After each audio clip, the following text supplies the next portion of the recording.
Ladies and gentlemen, welcome back to David Carter and Sophia Bennett. I'm Sophia Bennett. As the media has reported, the latest assassination attempt targeting President Donald Trump took place on the evening of April 25th, local time, during the White House Correspondents Association dinner at the Washington Hilton Hotel. This incident followed a series of similar attacks aimed at the 45th and 47th President of the United States, most notably the assassination attempts on July 13th and September 15th of 2024. Now that the smoke has cleared, and the noise from the media and public opinion has somewhat settled down, this is the moment for us to calmly examine the facts more closely and uncover a shocking, even alarming, truth about these assailants, the striking trait they all shared in common. These were intellectual assassins. Intellectual killers, a social paradox. On July 13, 2024, while Mr. Trump was campaigning for his second term in Butler County, Pennsylvania, the suspect, Thomas Matthew Crooks, aged 20, climbed onto a rooftop approximately 150 meters from the stage and opened fire. One bullet grazed and tore the upper part of Mr. Trump's right ear. The attack left one audience member dead and two others seriously injured. The suspect was shot and killed on the scene by a Secret Service agent.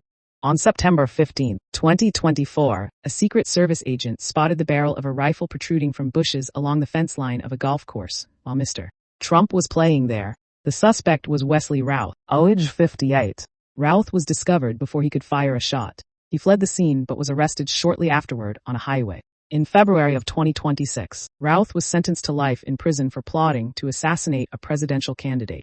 Most recently, on April 25th of this year, during the White House Correspondents' Dinner, the suspect, Cole Thomas Allen, age 31, passed through a security checkpoint at the Washington Hilton Hotel carrying a shotgun and a handgun. One shot was fired, injuring a Secret Service agent. Fortunately, the bullet struck the agent's body armor.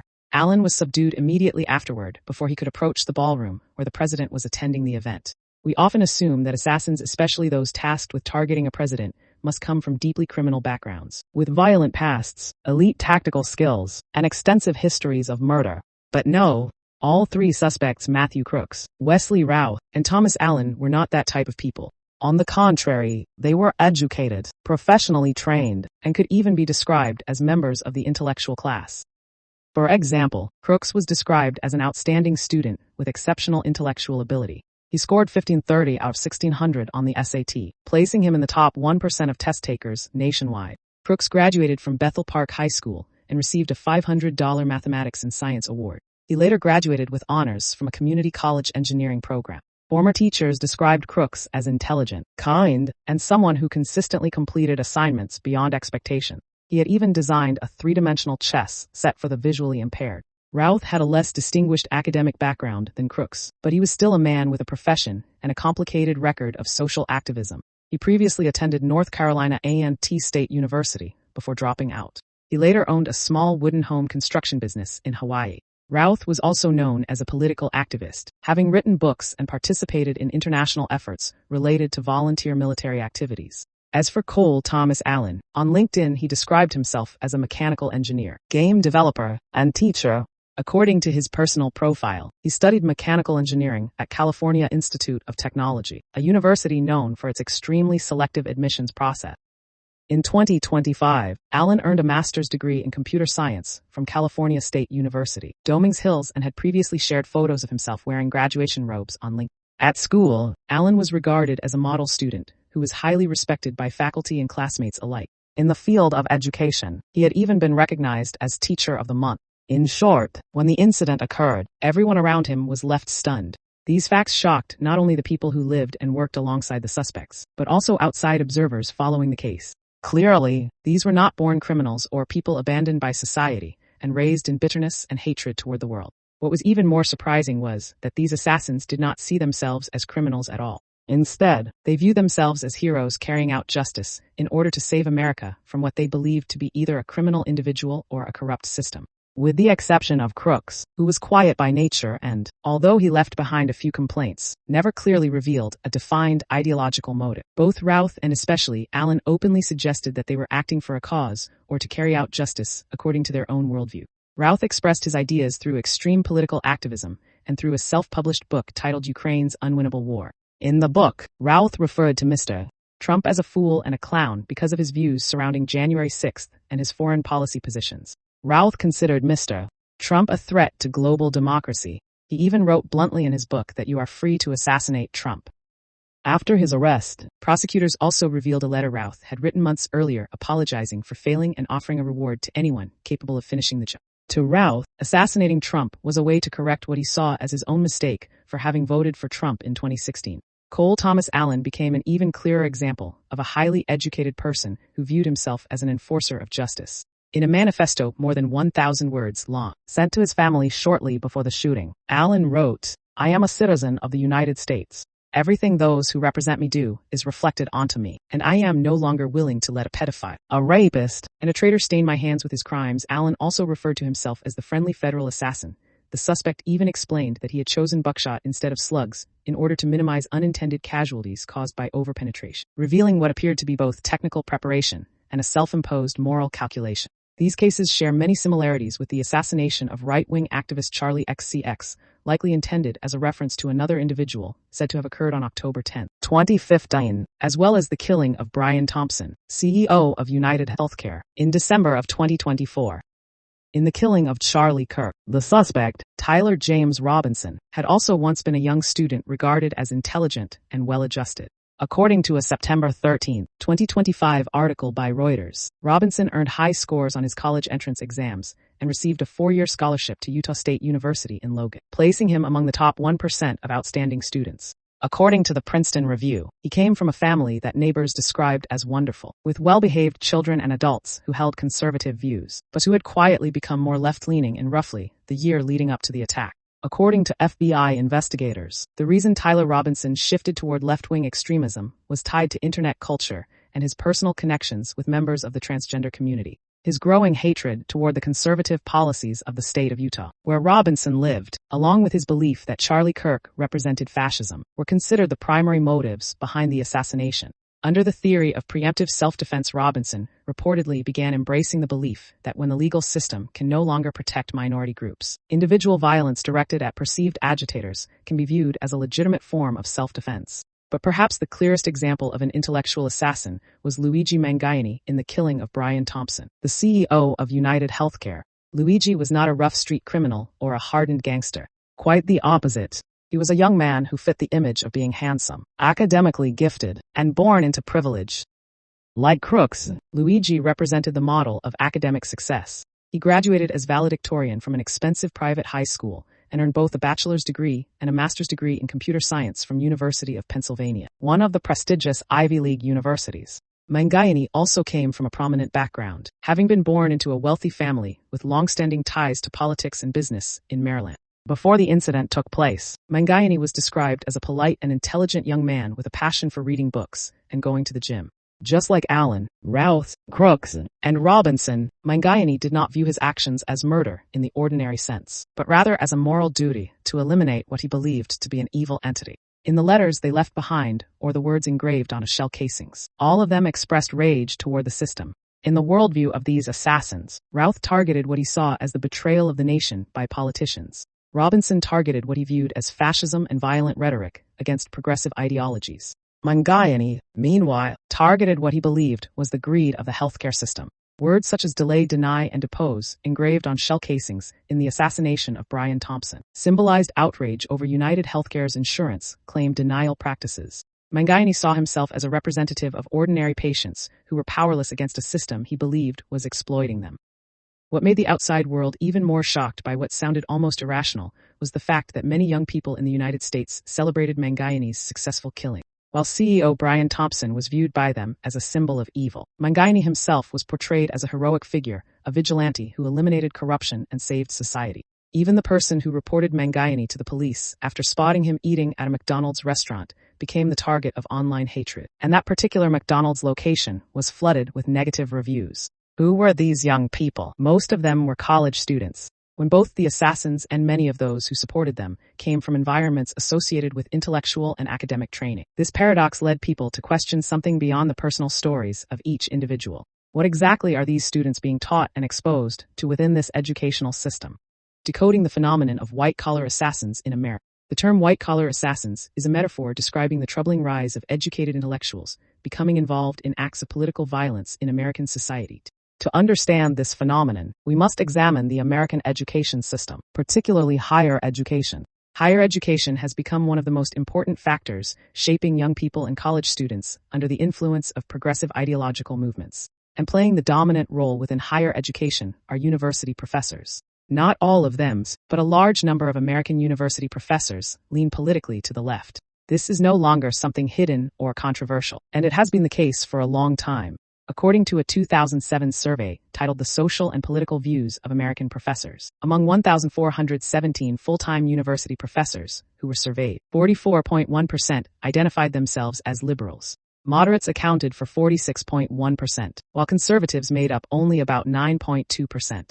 Among university professors in Europe, conservatives represented a higher percentage, around 19%, while liberals accounted for a slightly lower share at 37.1%. Among respondents between the ages of 50 and 64, those who identified themselves as left-wing activists made up 17.2%. Research conducted after 2007 continued to confirm the left-leaning trend among professors at four-year American universities. A study published in the Economic Inquiry Journal in 2016 examined voter registration data among professors in the social sciences and history departments at 40 prestigious American universities. It found that out of 7,243 professors surveyed, 3,623 were registered Democrats, while 314 were registered Republicans, a ratio of 11.5 to 1. Among the 5 academic disciplines examined, the history department showed the greatest imbalance, reaching a ratio of 33.5 to 1. These results stood in sharp contrast to a survey conducted in 1968, when the ratio of Democratic to Republican support among professors in the sciences and history was only 2.7 to 1. Most of these professors are also among the fiercest opponents of President Trump. Naturally, their students are influenced by those views as well. Why does the American university establishment oppose Mr. Trump? On a personal level, people naturally have preferences. Some individuals find one public figure likable while disliking another. That is simply human nature.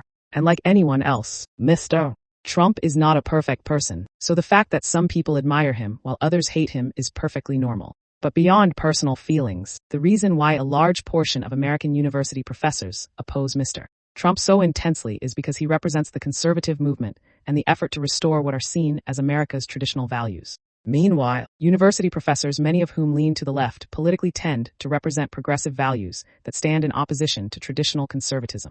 These two systems of values are fundamentally at odds with one another. Within the scope of a single program, it is difficult to fully explain all aspects of this conflict. We can only briefly examine a few dimensions of it. In the past, the goal of Western higher education, represented by the United States, was the pursuit of objective truth. However, over the past several decades, many academic disciplines, especially the social sciences and humanities, have shifted toward the framework of social justice. As a result, while not all scholars embrace this approach, many academics today see their role as criticizing older power structures, such as patriarchy, colonialism, capitalism, and so on. This directly conflicts with conservative thought, which places importance on preserving traditional institutions, such as the nuclear family, religion, and patriotism. Many theories currently taught in universities openly challenge traditional values. Examples include critical race theory, which views Western history and legal systems through the lens of racial oppression. Gender theory, which challenges traditional concepts of men and women and regards gender as a social construct rather than something purely biological. And postmodernism, which is skeptical of the grand narratives of Western civilization, including long-standing religious and moral values. The list of theories that run counter to traditional morality and the values passed down from previous generations is almost endless. Yet many of them are actively promoted within higher education. So where do the progressive ideologies found in many American universities today come from? That is an extremely long story, but let us focus on ideas that are more concrete and more directly connected to today's topic. In the book Victims of the Revolution, Identity Studies and the Closing of the Liberal Mind, author Bruce Bauer asked Alan Charles Coors, a history professor at University of Pennsylvania, who the 3 most influential figures in the humanities at American universities over the past several decades had been. Coors answered almost without hesitation that the 3 most influential books were Prison Notebooks by Antonio Gramsci, Pedagogy of the Oppressed by Paulo Freire, and The Wretched of the Earth by The Wretched of the Earth. These works can be seen as a 3-legged foundation, shaping the worldview of not only many American intellectuals, but also figures such as Luigi Mangione and Cole Thomas Allen, people who came to view violence or extreme resistance as a moral instrument. In Prison Notebooks, Antonio Gramsci introduced the concept of cultural hegemony. The central idea is that the ruling class does not govern only through weapons and force, but by imposing its cultural values, moral standards, and beliefs upon society as a whole. From this idea emerged the belief among many intellectuals that, in order to change society, they must carry out what became known as the Long March through the institutions in simple terms. This means taking control of universities, newsrooms, and cultural and artistic institutions in order to overthrow traditional values. This is one reason why today's academic world has become one of the strongest forces opposing conservative ideology. Many scholars see themselves as organic intellectuals working to dismantle the cultural dominance of the old ruling class. Meanwhile, Pedagogy of the Oppressed by Paulo Freire is often regarded as a kind of Bible of modern education in America. In the book, Freire criticizes traditional education, or what he calls the banking model of education, as a tool of oppression. He proposed an educational system designed to help students recognize oppression and take action to change it. In his view, education was no longer about transmitting objective knowledge, but about raising awareness of social injustice. When students are taught that neutrality is equivalent to siding with oppressors, they can more easily come to support the extreme actions of people like Mangione, because they see such actions as liberation rather than crime. As for The Wretched of the Earth by Frantz Fanon, the book delves deeply into the psychology of colonialism and violence. Fanon argued that for oppressed people, violence acts as a cleansing force. It frees them from feelings of inferiority and restores their dignity in the face of their oppressors. This book morally legitimized violence within liberation movements and later within social movements across the Western world. Many of us probably remember that Cole Thomas Allen once said, "Turning the other cheek makes sense when you yourself are oppressed. But turning the other cheek while others are being oppressed is not the act of a Christian. It is complicity in the crimes of the oppressor." Those words seem to echo Fanon's ideas almost directly. As Bruce Bauer pointed out, once these three books became foundational texts within the humanities, the purpose of higher education began to shift from the search for truth to the pursuit of ideology. Students no longer studied in order to understand the world, but to acquire the tools needed to dismantle existing power structures. According to this educational philosophy, every issue is viewed through the lens of oppressors and the oppressed. Society is divided into three groups: the oppressors, the oppressed, and those who remain neutral. And as the argument goes, neutrality is equivalent to siding with the oppressor. But the crucial question becomes this: by what standard do they determine who the oppressor actually is? According to many of these progressive thinkers, the oppressors are precisely those who uphold traditional moral values, religious devotion, patriotism, family values, and so on. If that is the standard, then generations of traditional Americans, from the founding fathers of the United States, such as George Washington, Thomas Jefferson, John Adams, James Madison, and Benjamin Franklin, all the way to the grandparents of today's progressives, would presumably all be classified as oppressors or accomplices. That is why progressive education, according to this argument, produces people who grow to hate America itself. And anyone who opposes what they see as aggressive and irrational progressive ideology is automatically placed on the wrong side. Meanwhile, those who support traditional values such as President Trump, young conservative activist Charlie Kirk, or corporate CEOs simply carrying out their professional responsibilities are automatically categorized as oppressors, and eliminating them can therefore be framed as a moral act. A rebellion by younger generations against the value system of their parents and grandparents may have begun inside American society more than a century ago, but it intensified dramatically during the 1960s. America and the West underwent what some describe as a great cultural revolution. It was not as openly violent or bloody as the in China, but according to this perspective, its destructive power was no less severe because it was better disguised beneath academic language and the appearance of progressive values. And now, some believe we are witnessing the peak of that upheaval. So why were students in technical fields such as Cole Thomas Allen, Luigi Mangione, and Tyler James Robinson also influenced? Even though left-leaning ideology within engineering and technical programs is generally less intense. The reason, according to this view, is that humanities graduates later entered broader society and gradually came to dominate universities themselves through tenured professorships. They also moved into journalism and media, academic and intellectual institutions, culture, the arts, film, entertainment, and politics. In other words, they gained influence over nearly every aspect of the social atmosphere. That is why, according to this argument, there are so many Democratic politicians opposed to traditional values, so many university professors opposed to tradition, so many Hollywood celebrities, filmmakers, entertainers, and journalists who reject traditional norms. The more educated a person becomes, the more likely they are to encounter or even immerse themselves in these theories. As people breathe the same progressive cultural air, they begin influencing and reinforcing one another. And so, from what began in universities, countless ideological copies spread throughout American society. And it did not stop there. Through the global influence and prestige of the United States, these ways of thinking were exported and reproduced across the rest of the world as well. Progressive American higher education, though certainly not all of it has, in quotation marks, succeeded in transforming intelligent people with tremendous potential to contribute to society into assassins, or white-collar assassins who genuinely believe themselves to be heroes. Vladimir Lenin once said, "Give me one generation of youths, and I will transform the world." What he meant was that by controlling a society's education system, it becomes possible to reshape the thinking of an entire younger generation, and, through them, remake the world itself. Lenin referred to the products of ideological indoctrination by the left as useful idiots are crooks. Routh, Allen, Robinson, and Mangione not examples of exactly that. They were intelligent, academically accomplished, and professionally trained, which meant the way they carried out their attacks involved extremely calculated planning. For example, Mangione allegedly used a three-dimensional printed firearm and homemade suppressors in order to evade detection. Allen carefully calculated the type of ammunition he would use in order to reduce unintended casualties. Mangione also reportedly used fake identification and moved across multiple states in a sophisticated manner before finally being arrested at a McDonald's restaurant thanks to the alertness of ordinary citizens. Their personal abilities ensured that they were highly useful in one sense. But in another sense, they were not cold-blooded killers who murdered without conscience. On the contrary, many of them were filled with ideals and possessed the potential to contribute positively to society. Tragically, however, they were led into what this perspective describes as the maze of progressive ideology, while continuing to believe they were walking the correct path toward justice and social change. That is the foolish side of them.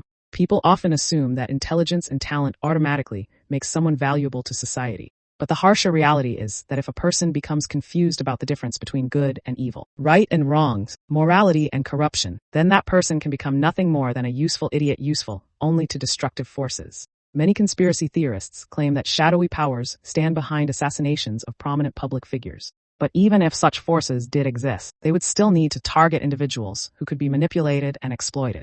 A drunk person rarely realizes he is drunk. A madman does not believe he is insane. An evil person never sees himself as evil. And people deceived by destructive ideologies often continue believing that the progressive ideals they pursue are righteous, allowing them to act with absolute certainty as though they are unquestionably correct. Ultimately, ladies and gentlemen, these events raise a fundamental question. Can violence truly be used to transform society?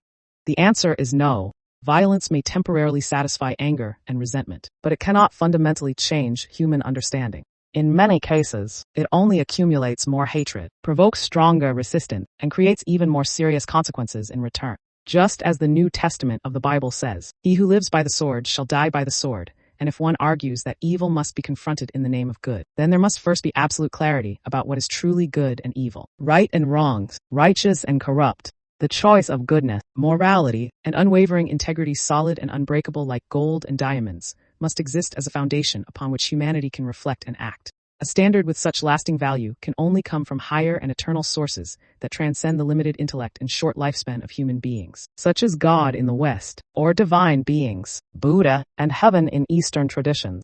Over time, these principles become woven into the moral traditions of nations and humanity itself. They cannot simply be reshaped at will according to fashionable social values that are constantly manipulated and redefined by the changing trends of the world. Assassinations, and more broadly, the abuse of violence as a means of solving social problems within the United States and across the world, will only begin to fade when individuals willingly restrain themselves according to these higher traditional moral principles. Only then can these white-collar assassins, who are often talented and full of passion, once again become intelligent people who contribute positively to their communities. In that process, the roles of education, the media, academia, and the support of government are critically important. And while we hope and wait for society to bring positive change into our lives, perhaps each individual must also become a source of something positive themselves. With that, our program today comes to a close. We invite you to share your own thoughts and opinions. I'm Sophia Bennett.